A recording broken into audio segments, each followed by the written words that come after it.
Everyone, welcome to civil वाला daily current affairs. आज है 12 जून और शुरू करते हैं आज का डिस्कशन। सबसे पहले आज का कोट देख लेते हैं जो प्रसिद्ध कवि हैं हमारे मैथिली शरण गुप्त, उनके द्वारा है। दुख शोक जो कुछ भी आ पड़े, धैर्यपूर्वक सब सहो, होगी सफलता क्यों नहीं, कर्तव्य पथ पर दृढ़ रहो। तो इसको जो भी तैयारी कर रहे हैं वो तो बहुत अच्छे से समझते हैं। मुझे नहीं लगता कि में कुछ समझाने जैसा है, क्योंकि पेशेंस ही है जो बहुत ज़्यादा इस एग्ज़ाम में ज़रूरत होती है जिसकी, क्योंकि इतनी लंबी साइकिल है, आपको धैर्य बनाए रखना होता है और बहुत सारे लोग बीच में ही टूट जाते हैं, लेकिन जो आखिरी तक धैर्य बनाए रखते हैं, पेशेंस रखते हैं, वो सक्सीड हो जाते हैं। तो बहुत बार आपको दुख होगा, लगेगा क्यों ही स्टार्ट किया, लेकिन हमेशा वो डे याद रखिएगा जिस दिन आपने चीज़ सोचा था कि ये एग्ज़ाम को क्लियर करना है, और फिर पढ़ाई में जुट जाइएगा। हर दिन पढ़ाई करना बहुत ज़्यादा नहीं इजी होता है, लेकिन फिर भी अगर आपने सोचा है कुछ करने का तो करना तो पड़ेगा ही। अब शुरू करते हैं आज का डिस्कशन। सबसे पहले कल का आंसर देख लेते हैं। EY world entrepreneur of the year award 2024 से किसे सम्मानित किया गया है, और इसका आंसर था C. वेलायर सुबैया। सबसे पहले आज का पहला क्वेश्चन देखते हैं। हाल ही में समाचारों में रही ड्यूटी ड्रॉबैक स्कीम का प्राथमिक उद्देश्य क्या है? What is the primary purpose of duty drawback scheme recently seen in news?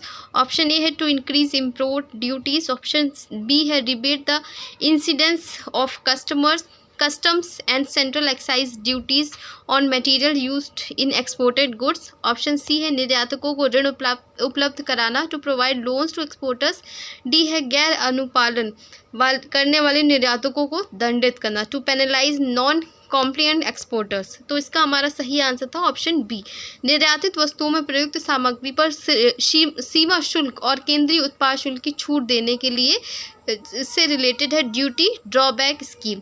इसमें क्या होता है, जो इनडायरेक्ट टैक्स और सीमा शुल्क बोर्ड है CBIC अब स्वचालित रूप से निर्यातकों एक्सपोर्टर्स के बैंक खातों में शुल्क वापसी भुगतान जमा करता है। सीमा शुल्क अधिनियम 1962 के तहत यह WTO अनुपालन योजना निर्यात में उपयोग की जाने वाली आयातित और उत्पाद शुल्क योग्य सामग्रियों पर सीमा शुल्क और केंद्रीय उत्पाद शुल्क में छूट देती है। तो याद रखिएगा ड्यूटी ड्रॉबैक स्कीम क्या थी, पूछा जा सकता है कि ये न्यूज़ में था, किससे रिलेटेड।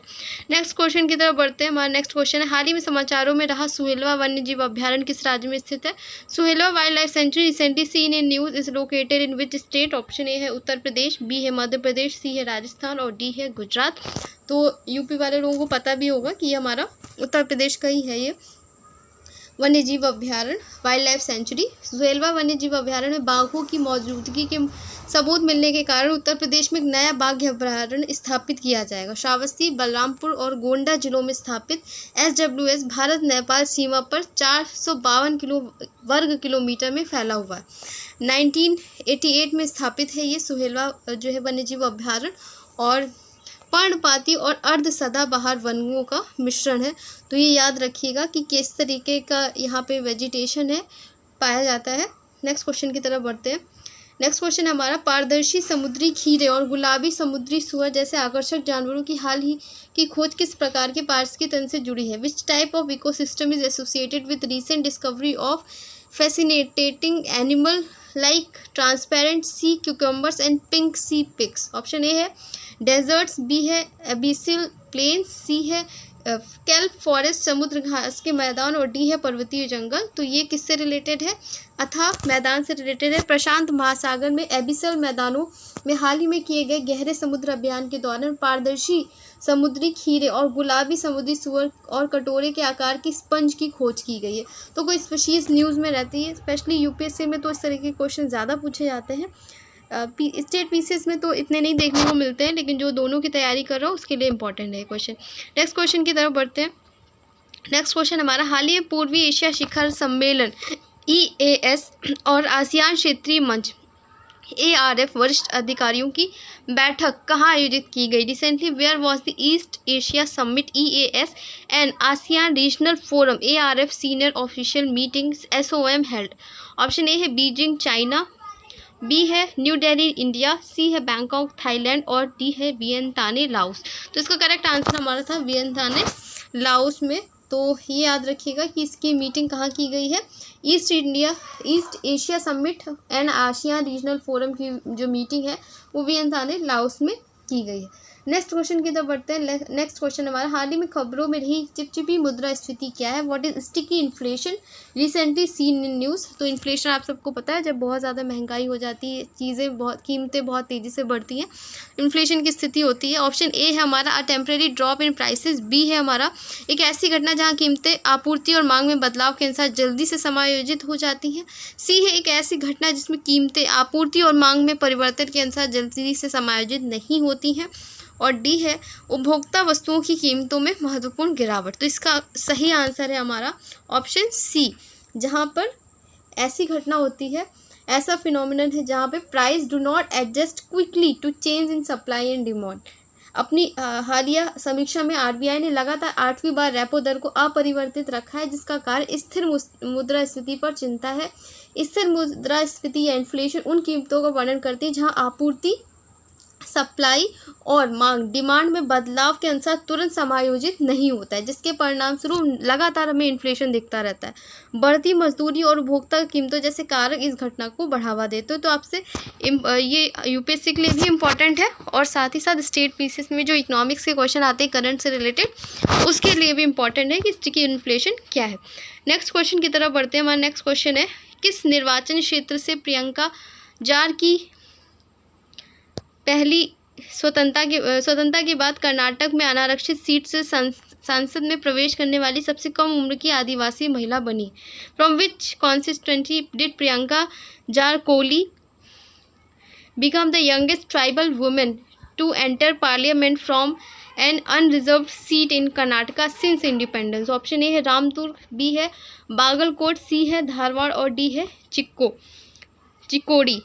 तो इसका सही आंसर है हमारा धारवाड़।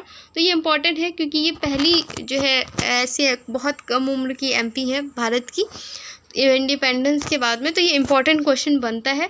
प्रियंका जार की होली लोकसभा में जीतने वाली सबसे कम उम्र की आदिवासी महिला है। चिक्कोड़ी से प्रियंका जार कोहली आज़ादी के बाद से कर्नाटक में एक अनारक्षित सीट से संसद में प्रवेश लेने वाली सबसे कम उम्र की आदिवासी महिला बन गई। तो इसका आंसर जो है ये है हमारा डी है, यहाँ पे गलती से धारवाड़ लिख गया है, तो इसका आंसर हमारा जो है डी है, ऑप्शन याद रखिएगा। और कर्नाटक से है, तो कर्नाटक की कैपिटल है बेंगलुरु, मुख्यमंत्री सिद्धरामैया, जो वहाँ के उप मुख्यमंत्री DK शिव कुमार है, और राज्यपाल हैं थावर चंद्र जी। नेक्स्ट क्वेश्चन की तरफ बढ़ते हैं। नेक्स्ट क्वेश्चन है हमारा, भारतीय प्रतिस्पर्धा आयोग competition commission of India CCI के नए सचिव के रूप में किसे नियुक्त किया गया है?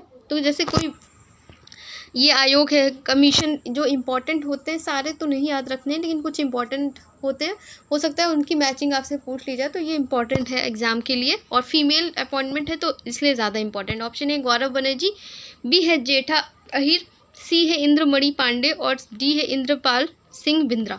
तो इसका सही आंसर है इंद्रपाल सिंह बिंद्रा।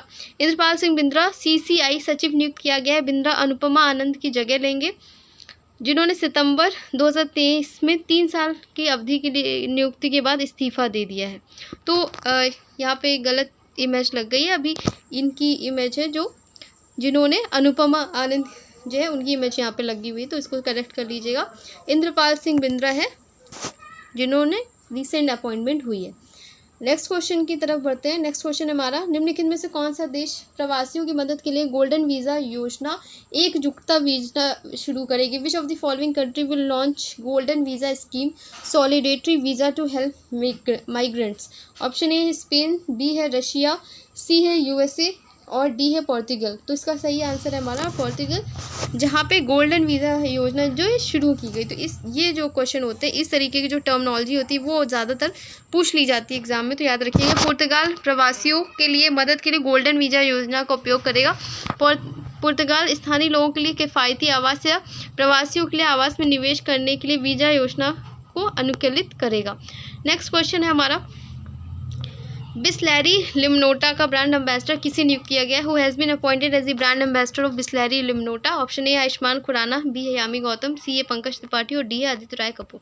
तो आप देख सकते हैं इसका जो ब्रांड एम्बेसडर आदित्य राय कपूर को बनाया गया है। तो कभी कभी ब्रांड एम्बेसडर पूछ ले जाते हैं, काफ़ी पहले पूछे जाते थे ज़्यादा, लेकिन कुछ इंपॉर्टेंट लगता है तो वो याद रखिएगा। और हालिया जो ब्रांड एम्बेसडर हैं पीवी सिंधु को ग्रीन डच बेटर न्यूट्रिशन के लिए चुना गया है, और शाहरुख खान को मुथूट पप्पाचन ग्रुप के लिए। तो ये आप याद रखिएगा, जो भी यहाँ पे दिए हुए एक बार आप देख लीजिएगा। नेक्स्ट क्वेश्चन की तरफ बढ़ते हैं। नेक्स्ट क्वेश्चन हमारा, किस आईआईटी ने ड्रोन स्टार्टअप को बढ़ावा देने के लिए उड़ान जो है नेट कार्यक्रम शुरू किया है? Which IIT has launched Udan UAS drone acceleration and networking program to boost drone startups? Option A है आईआईटी गुवाहाटी, बी है आईआईटी दिल्ली, सी है आईआईटी मद्रास और डी है आईआईटी कानपुर। तो इसका सही आंसर है हमारा आईआईटी कानपुर की है ये उड़ान इनिशिएटिव। आईआईटी कानपुर ने ड्रोन स्टार्टअप को बढ़ावा देने के लिए उड़ान कार्यक्रम शुरू किया है। आईआईटी कानपुर ने startup incubation and innovation centre Uttar Pradesh सरकार की पहल है। आईआईटी कानपुर में क्षमता निर्माण, प्रशिक्षण और मानव रहित हवाई वाहनों के डिज़ाइन के लिए उत्कृष्टता केंद्र के साथ जोड़ा गया है। तो ये याद रखिएगा किसकी आईआईटी की पहले ये आईआईटी कानपुर की है। अब आज का टेस्ट क्वेश्चन देख लेते हैं। आज का टेस्ट क्वेश्चन है, निम्नलिखित में से कौन सा देश प्रवासियों की मदद के लिए गोल्डन वीज़ा योजना एकजुटता वीज़ा शुरू करेगा? तो इसका आंसर आपको कमेंट सेक्शन में करना है। इसी के साथ आज का सेशन खत्म होता है। कल मिलते हैं एक नए डिस्कशन के साथ। तब तक अपना ख्याल रखिए और पढ़ते रहिए। धन्यवाद।